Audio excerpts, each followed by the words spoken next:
एक, विफलता का मुख्य कारण क्रोध है। क्रोध हमारी सोचने समझने की शक्ति को नष्ट कर देता है। क्रोध में लिया निर्णय कभी भी उचित नहीं है। क्रोध हमारी बुद्धि में भटकाव पैदा करता है। अक्सर क्रोध के कारण हम गलत निर्णय ले लेते हैं, जिसके कारण कभी कभी हमारा सब कुछ नष्ट हो जाता है। क्रोध व्यक्ति के जीवन में सभी प्रकार की असफलताओं का मूल कारण है। लालच और वासना के अलावा क्रोध ऐसा तीसरा बड़ा कारण है जो हमें नरक के द्वार की तरफ ले जाता है। क्रोध के कारण आप किसी का बुरा कर पाए या न कर पाए पर आप अपना बुरा यकीनन कर लेते हैं। यदि आप अपने जीवन में सफलता प्राप्त करना चाहते हैं तो मन को शांत रखते हुए क्रोध को दूर करने का प्रयास करना चाहिए। 2. वो करो जिससे मन शांत हो। भगवान कृष्ण कहते हैं, हे अर्जुन, निस्संदेह मन बेचैन है और संयम करना कठिन है, लेकिन यह किसी भी निरंतर जोरदार साधना द्वारा वश में है, जैसे ध्यान, दृढ़ता के साथ और वैराग्य से। मन में उलझन, घबराहट और अशांति नहीं होनी चाहिए। बाहर चाहे कितनी भी बड़ी दुविधा क्यों न हो, यदि आप अंदर से शांत रहते हैं तो आप उस विपरीत परिस्थिति में भी सकारात्मक ऊर्जा महसूस करेंगे और सही निर्णय ले पाएंगे जो वांछित लक्ष्यों को प्राप्त करने में मदद करता है।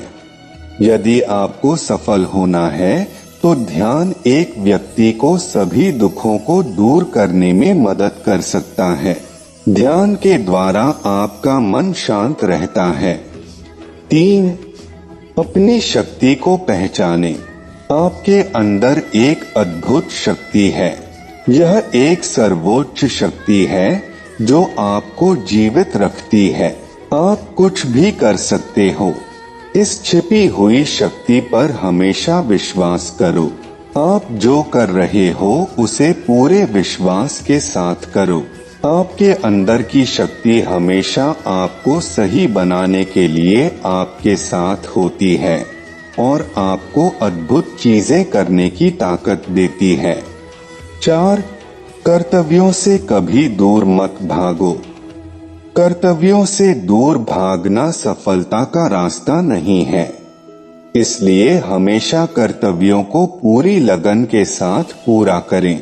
कर्तव्य हमारा अपने लिए भी है, अपने माता पिता, परिवार, मित्र, शिक्षक, देश एवं समाज सभी के लिए होता है। इन सभी के लिए हमारी नैतिकता जो कुछ करने के लिए कहती है वही हमारा कर्तव्य है। बिना अपेक्षा के हमें जो करना चाहिए वही कर्तव्य की श्रेणी में आता है। 5. कभी संदेह मत कीजिए।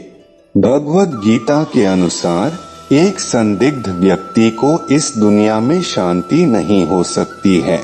संदेह करने वाला व्यक्ति दूसरों पर ही नहीं बल्कि खुद पर भी संदेह करता रहता है और अपने लक्ष्य को कभी भी हासिल नहीं कर पाता।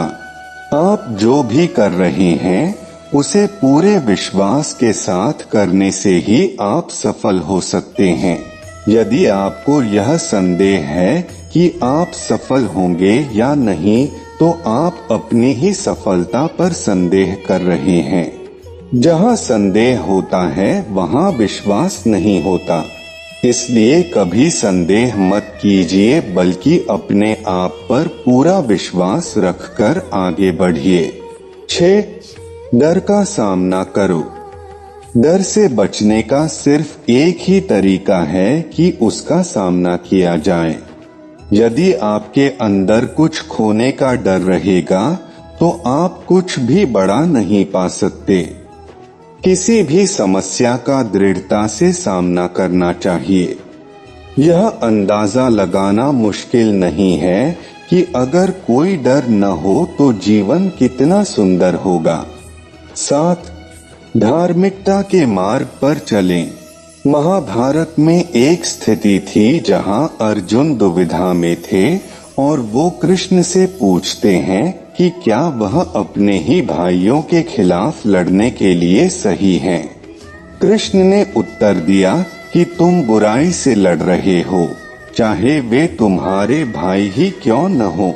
बुराई को नष्ट करना सही है, चाहे जो भी परिस्थिति हो। हमेशा धार्मिकता के मार्ग पर चलो, ध्यान करो और अपनी आत्मा से पूछो कि क्या सही है। आपके अंतरात्मा की आवाज भगवान की आवाज होती है। भगवान की आवाज को अंतरात्मा की आवाज के रूप में सुना जा सकता है और यह केवल तब किया जा सकता है जब हम कुछ समय के लिए शांत मन से ध्यान करते हैं। 8. परिणामों की परवाह मत करें। कर्म करना आपका कर्तव्य है, परिणामों की परवाह मत करें। आप आपके कर्म, अपने कर्तव्य को नियंत्रण कर सकते हैं, पर परिणामों पर आपका कोई भी नियंत्रण नहीं है। काम का फल आपका मकसद नहीं होना चाहिए और आपको कभी भी निष्क्रिय नहीं होना चाहिए। हमारे अधिकांश फैसले तब प्रभावित होते हैं जब हम उनके परिणामों के बारे में ज्यादा सोचने लगते हैं। यदि सिर्फ आप पुरस्कार के बारे में सोचते रहेंगे तो कर्म कैसे कर पाएंगे? इसलिए केवल कर्म करें। जो व्यक्ति परिणामों की चिंता नहीं करता वो कभी भी हार नहीं सकता। 9. परिवर्तन के लिए तैयार रहें। परिवर्तन संसार का नियम है, उसके लिए तैयार रहें। परिवर्तन ही जिंदगी का सार है, चाहे वह जिंदगी हो या कुछ और। परिवर्तन के लिए हमेशा तैयार रहना चाहिए। यदि आप इसके लिए तैयार नहीं होते तो आप कभी भी आगे नहीं बढ़ सकते। इसलिए परिवर्तन जरूरी है। अपने दिमाग को विचारशील बनाइए और मार्ग में आने वाली बाधाओं का सामना कीजिए। हमें यह जानना जरूरी है कि राहें कहाँ तक जाएंगी तथा कहाँ तक ले जाना है, इसलिए हमेशा विचारशील बनकर रहिए। 10. उच्च मानक निर्धारित करें।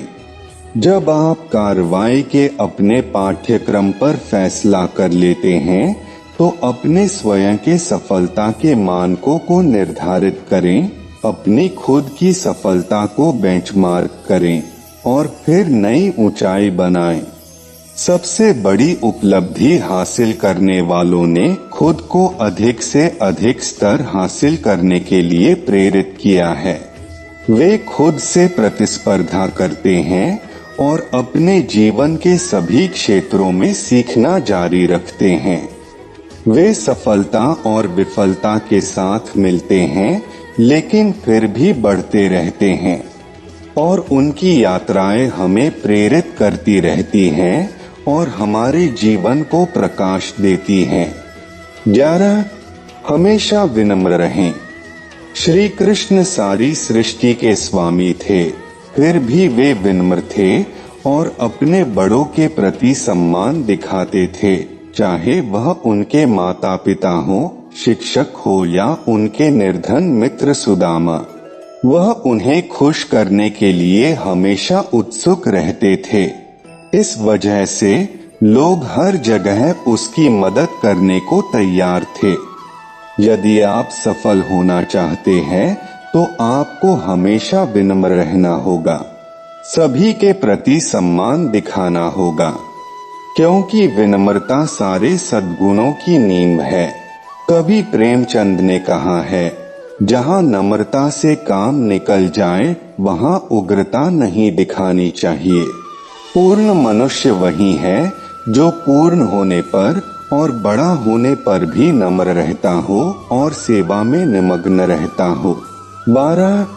हमेशा एक रणनीति बनाकर चलें। अपनी स्थिति से अवगत रहें और व्यावहारिक रहें। कभी कभी आपको आउट ऑफ बॉक्स सोचना पड़ता है। श्री कृष्ण एक महान रणनीतिकार हैं। एक और प्रेम का पाठ पढ़ाकर कृष्ण हर किसी को समान दृष्टि से देखने की सीख देते हैं, वहीं दूसरी ओर अर्जुन को युद्ध के लिए प्रेरित कर यह भी सिखाते हैं कि सब्र सिर्फ एक हद तक ही ठीक होता है और जब बात धर्म और मर्यादा की स्थापना की हो तो योनि और शस्त्र उठाने से घबराना नहीं चाहिए। एक उचित रणनीति आपको सफलता की ओर ले जाती है।